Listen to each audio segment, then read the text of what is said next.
नमस्कार दोस्तों, स्वागत है आप सभी का हमारे YouTube चैनल पर। दोस्तों, आज हम यूपी टेट 2016 के हिंदी के प्रश्नों को आपके सामने प्रस्तुत करेंगे। बताएंगे यूपी टेट के 2016 की प्रश्न पत्र में किस तरीके के हिंदी के प्रश्न हमसे पूछे गए थे। ये PYQ आप ज़रूर सॉल्व करें, क्योंकि आने वाले पेपरों में ये प्रीवियस ईयर क्वेश्चन पेपर ज़रूर इनमें से क्वेश्चन पूछे जाते हैं। और हर बार आपने पिछला पेपर ज़रूर देखा होगा कि पिछला जो यूपी टेट का जो पेपर हुआ है उसमें 2017 का लगभग 70% पेपर आया है। तो इस तरीके से प्रीवियस ईयर क्वेश्चन पेपर बहुत ही ज़्यादा इंपॉर्टेंट हो जाते हैं। तो आप सारे प्रीवियस ईयर क्वेश्चन पेपर को हमारे चैनल के द्वारा देख सकते हैं। आपको डिस्क्रिप्शन में जाना है और वहाँ पर आपको सारी लिंक मिल जाएंगी, वहाँ से जा करके आप वीडियो को वॉच कर सकते हैं। और अगर चैनल पर पहली बार हो तो चैनल को सब्सक्राइब करना ना भूलें और इस वीडियो को लाइक कर दें और ज़्यादा से ज़्यादा लोगों तक शेयर कर दें। चलिए चलते हैं, आज की इस महत्वपूर्ण वीडियो को स्टार्ट करते हैं। पहला प्रश्न हमारे सामने पूछा गया था, निरामिष किसे कहते हैं? वो मांस रहित भोजन होता है। ऑप्शन नंबर ए हमारा राइट आंसर है। अगला प्रश्न हमसे पूछा गया था, शहद शब्द है, तो शहद जो है वो कैसा शब्द है? तत्सम है, तद्भव है, देशज है, आगत है।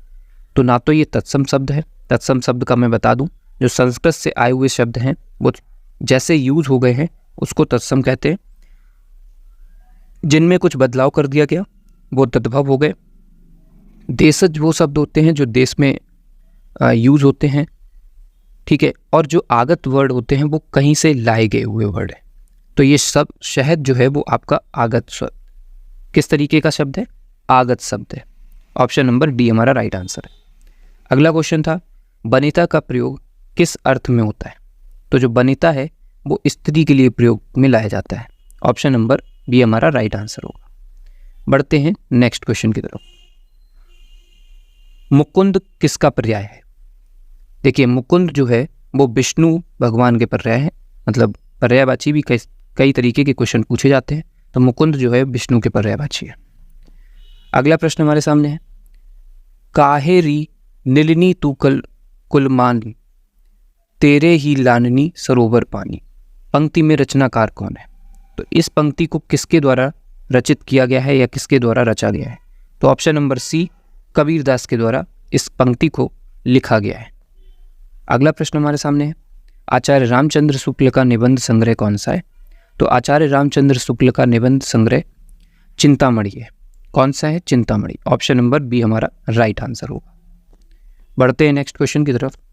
राष्ट्रवादी कवि रामधारी सिंह दिनकर को उर्वशी के लिए ज्ञानपीठ पुरस्कार किस वर्ष प्रदान किया गया? तो इसमें देखिए दो ऑप्शन दिए गए हैं, दो ऑप्शन पीछे की तरफ हैं। तो इसका राइट आंसर हो जाएगा सन 1972 में। सन 1972 में रामधारी सिंह दिनकर की जो उर्वशी थी उसके लिए ज्ञानपीठ पुरस्कार इनको दिया गया था सन 1972 में। याद रखिएगा, ये एक राष्ट्रवादी कवि हैं। कौन से कवि हैं ये भी पूछा जाता है। अगला प्रश्न हमारे सामने है, अर्ध स्वर कौन से हैं? तो इसमें से अर्ध स्वर आपको बताना है, तो ऑप्शन नंबर ए हो जाएगा या और वाह। जब हम इनको बोलते हैं तो हमारा जो मुंह है वो आधा ही खुलता है, या बोल के देख रही। तो ऑप्शन नंबर ए हमारा राइट आंसर होगा, या और वाह। ये हमारे अर्ध स्वर के अंतर्गत आते हैं। अगला क्वेश्चन है, चोर की दाढ़ी में तिनका मुहावरे का सही अर्थ क्या होगा? तो देखिए, अपराधी का अपनी दाढ़ी खुजलाना ये नहीं होगा। अपराधी की पहचान को जानना ये भी नहीं होगा। अपराधी का अपना पहचान छिपाना ये भी नहीं होगा। तो इसमें क्या होगा? देखिए, चोर की दाढ़ी में तिनके की बात की जा रही है, तो शंका की कहीं ना कहीं बात हो रही है। तो ऑप्शन नंबर बी हमारा राइट आंसर होगा। अपराधी का शंकाग्रस्त रहना, मतलब अपराधी को शंका है किसी चीज को लेकर के। अगला प्रश्न हमारे सामने है, एक बार कही बात को दोहराना या दोहराते रहना वाक्यांश के लिए एक शब्द क्या होगा? तो देखिए, एक बात को कहना और उसको बार बार दोहराना, इसको कहते हैं पृष्ठ प्रेषण। इसको कहा जाता है पृष्ठ प्रेषण। Option number C right answer होगा। अगला प्रश्न हमारे सामने था, बुद्धिहीन शब्द व्याकरण की दृष्टि से किस संवेग में है? तो बताइए, बुद्धिहीन शब्द जो है व्याकरण की दृष्टि से किस संवेग के अंतर्गत आएगा?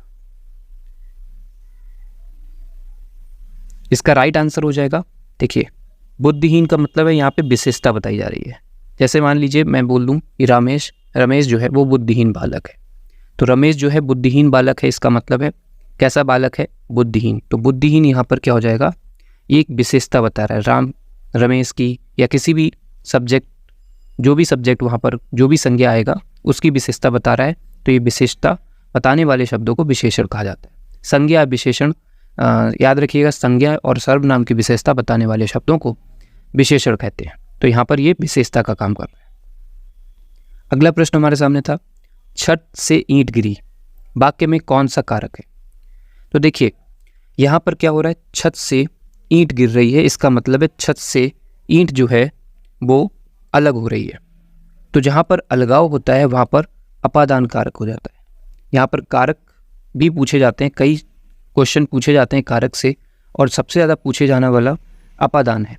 तो अपादान याद रखिएगा, कोई भी चीज़ किसी से अलग हो रही है, अलगाव की बात हो रही है, जैसे पेड़ से पत्ता गिरा, ठीक है, छत से बंदर कूदा, या किसी इंसान ने बॉल हाथ से फेंकी। तो इस तरीके के सेंटेंस जो भी आएंगे वो आपके अपादान कारक के अंतर्गत आएंगे, क्योंकि इसमें अलगाव हो रहा है। आई होप आपको समझ में आ गया होगा। अगला प्रश्न हमारे सामने, महोर्मी शब्द में संधि विच्छेद करके बताइए, महोर्मी का संधि विच्छेद क्या होगा। तो इसका सही आंसर होगा ऑप्शन नंबर सी, महाउर्मी। देखिए यहाँ पर जो ओ की मात्रा है वो इसमें आएगी, और ओ की मात्रा जो है मिर के साथ लग करके बड़ा ऊ बना देगी। तो यहाँ पर हो जाएगा महा और यहाँ हो जाएगा उर्मी। तो option number C right answer है। अगला प्रश्न हमारे सामने था, संपृष्ट का विपरीतार्थक शब्द क्या है। तो संपृष्टि का विपरीतार्थक शब्द जो होगा वो वृष्टि होगा। क्या होगा, वृष्टि होगा। विलोम शब्द यहाँ पे पूछा गया था। अगला शब्द है करपट का तद्भव शब्द क्या होगा। तो मैंने आपको बताया था तद्भव शब्द कैसे होते हैं, जो हिंदी में रूपांतरित कर दिए गए हैं। तो आप देख के बताइए, करपट मतलब कपड़ा होता है, और तद्भव शब्द मतलब एक हिंदी वाला वर्ड पूछा जा रहा है। तो इसका राइट आंसर हो जाएगा ऑप्शन नंबर डी, कपड़ा इसका राइट आंसर होगा। अगला प्रश्न हमारे सामने है, निम्नलिखित में वर्तनी की दृष्टि से कौन सा शब्द युग्म शुद्ध है।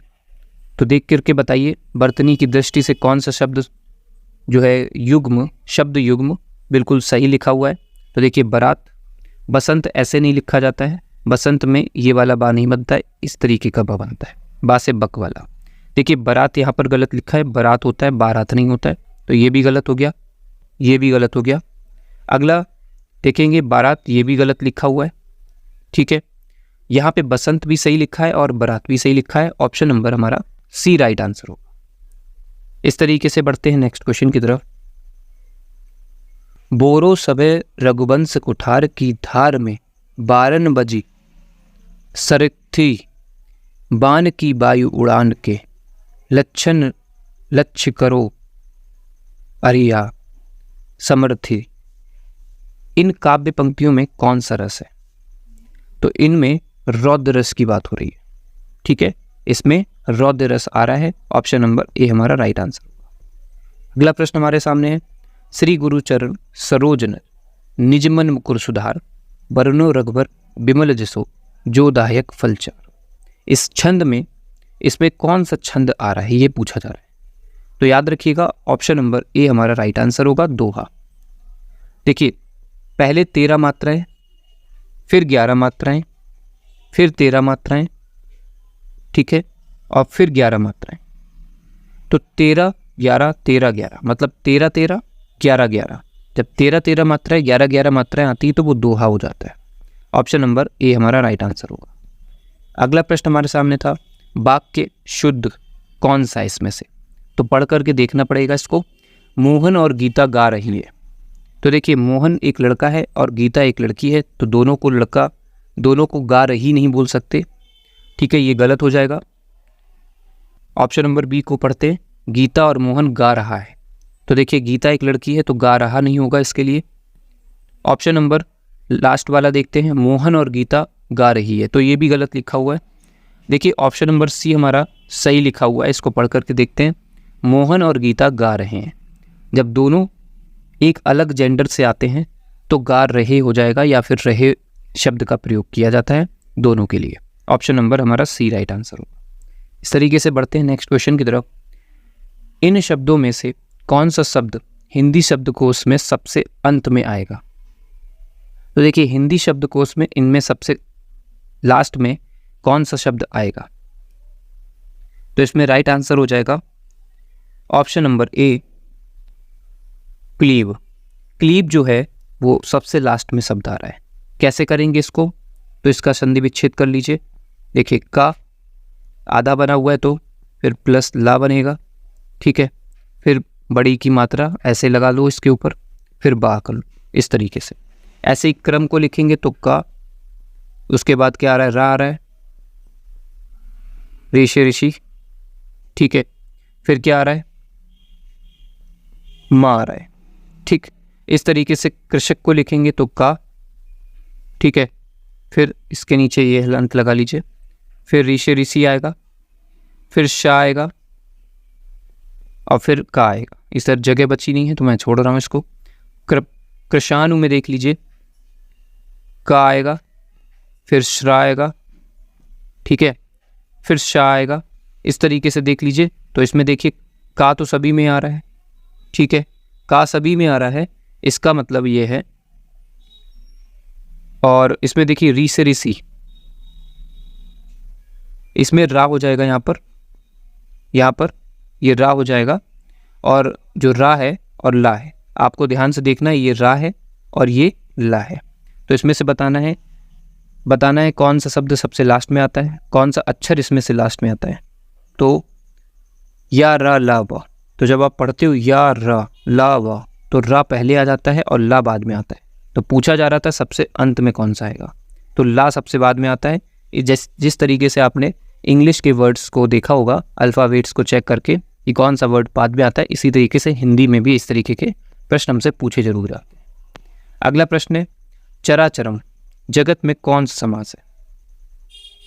चराचरम को अगर हम तोड़ करके देखें, चर और अचर हो जाएगा चराचरम। तो इसका राइट आंसर होगा ऑप्शन नंबर बी द्वंद्व समास। द्वंद्व समास का ये एक एग्जाम्पल है। अगला प्रश्न हमारे सामने है अभ्यागत शब्द में कौन सा उपसर्ग है? तो अभ्यागत शब्द में कौन सा उपसर्ग है? उपसर्ग ध्यान रखिएगा, मैंने आपको बताया था उपसर्ग आगे आने वाला शब्द होता है, जो आगे लगता है वो उपसर्ग होता है और प्रत्यय जो होता है वो पीछे लगता है। तो यहाँ पर आगे क्या लग रहा है? तो इसमें देखिए अभ्य, तो अब ही हो जाएगा इसमें उपसर्ग। ऑप्शन नंबर सी हमारा राइट आंसर। अगला शब्द है रमणीय में कौन सा प्रत्यय है? तो रमणीय में देखिए प्रत्यय पूछा जा रहा है तो प्रत्यय पीछे लगता है, तो इसमें अनीय लग रहा है। रमणीय में अनीय शब्द जो है वो प्रत्यय के रूप में काम कर रहा है। ऑप्शन नंबर ए हमारा राइट आंसर।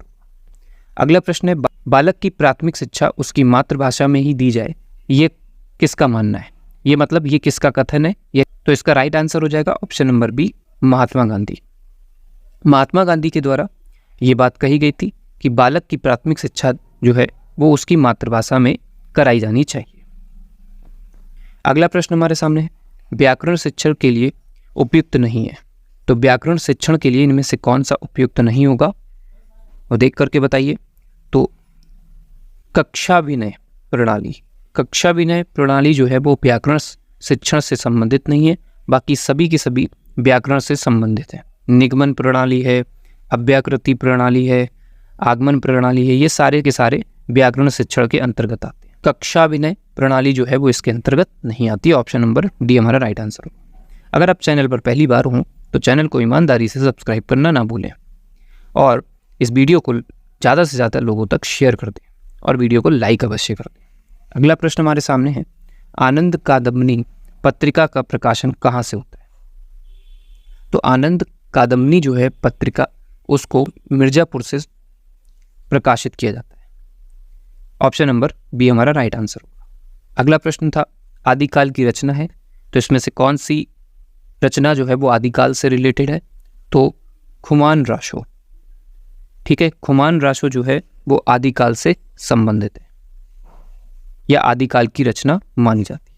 अगला प्रश्न हमारे सामने है हिंदी गद्य शिक्षण की पाठ योजना में उद्देश्य कथन आता है? तो हिंदी गद्य शिक्षण की पाठ्य योजना में उद्देश्य कथन आता है, तो इसमें से कौन सा आएगा? तो इसका राइट आंसर हो जाएगा प्रस्तावना। तो देखिए, सबसे पहले जो पाठ्य योजना में सबसे पहले आता है वो प्रस्तावना, प्रश्न के पश्चात, मतलब प्रश्न पूछा जाता है उसके जस्ट बाद में हम क्या लिखते हैं, किसी आप ऐसे जब लिखते हो तो इंट्रोडक्शन लिखते हैं इंग्लिश में, इसी तरीके से हिंदी में जब निबंध को लिखते हैं या गद्य शिक्षण को लिखा जाता है तो हम सबसे पहले प्रस्तावना देते हैं। तो ऑप्शन नंबर बी हमारा राइट आंसर होगा। अगला प्रश्न था, शब्द का अर्थ स्पष्ट करने हेतु कौन सा तरीका सर्वाधिक उपयुक्त है? तो शब्द का अर्थ स्पष्ट करने हेतु कौन सा तरीका सबसे सही है? तो वाक्य प्रयोग करना। अगर बालक को अगर वाक्य प्रयोग करके उस चीज़ को समझा दें, जैसे कोई शब्द बताना है आपको तो उसके ऊपर आप वाक्य प्रयोग कर दें तो बच्चा आसानी से सीख सकता है। तो जैसे मान लीजिए आपने बोला भ्रमण, अब बच्चे को समझ में नहीं आ रहा है भ्रमण का मतलब क्या होता है। अगर आप बोलेंगे कि हम आगरा भ्रमण करने गए तो शायद वो थोड़ा सा अच्छे से समझ पाएगा और उसको समझ आ जाएगा कि आप बोलना क्या चाह रहे हैं, तो उसको ये भी क्लियर हो जाएगा कि भ्रमण का मतलब क्या होता है। ठीक है, वाक्य प्रयोग से ही जो है शब्द का अर्थ आसानी से स्पष्ट रूप से सीखा जा सकता है। अगला प्रश्न हमारे सामने था, भाषा शिक्षण की पद्धति नहीं है, तो भाषा शिक्षण की पद्धति इनमें से कौन सी नहीं है? तो ये पूछी जा रही है, तो ये आंसर हो जाएगा अभिक्रमित अनुदेशन। ऑप्शन नंबर डी हमारा राइट आंसर होगा। और इस तरीके से आज की हम इस वीडियो में यूपी टेट 2016 के हिंदी के प्रश्नों को सॉल्व किए। ये वीडियो आपको कैसी लगी है आप ज़रूर बताइएगा, और अगर आप चैनल पर पहली बार हों तो चैनल को सब्सक्राइब कर लें और इस वीडियो को लाइक कर दें। मिलते हैं नेक्स्ट वीडियो में, तब तक के लिए